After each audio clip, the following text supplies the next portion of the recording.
নমস্কার। দেখুন আদর্শ স্বামীর হাত কীরকম হয়। দেখুন আদর্শ স্বামী হতে গেলে এই হৃদয় রেখা এটা বৃহস্পতির স্থান পর্যন্ত যাবে।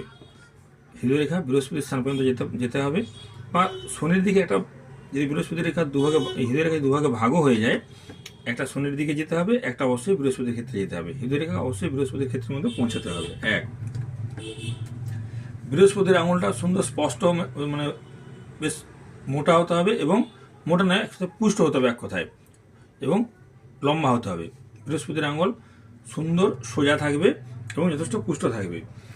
আর বৃদ্ধাঙ্গুলটা চতুষ্কোণ টাইপের হবে এবং সুন্দর সুগঠিত হবে।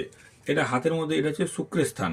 এই শুক্রের স্থানে খুব ভালো থাকবে। এখানে কোনো স্পট, জাল চিহ্ন বা তিল এসব কোনো কিছু থাকবে না। এটা হচ্ছে চন্দ্রের ক্ষেত্র। এই চন্দ্রের ক্ষেত্রেও সুন্দর হতে হবে।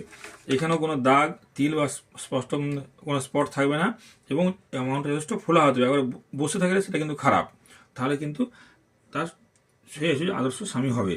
আর এই শিরোরেখাটা স্পষ্ট হতে হবে এবং ডিপ হতে হবে। স্পষ্ট এবং ডিপ হবে, কোনো কাটাকুটি থাকবে না।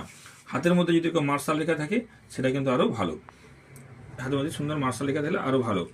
আর এই হচ্ছে ভাগ্যরেখা। ভাগ্যরেখাটা সোজা উঠবে এবং একটি মাত্র বিবাহ রেখা থাকবে, তাহলে সে হবে আদর্শ স্বামী। দেখুন তাহলে কী কী কন্ডিশন হলো।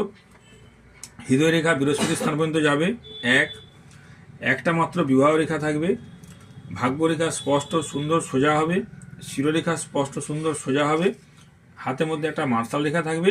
শুক্রের স্থানটা সুন্দর হবে, এখানে কোনো স্পট, ক্রস বা জাল চিহ্ন থাকবে না।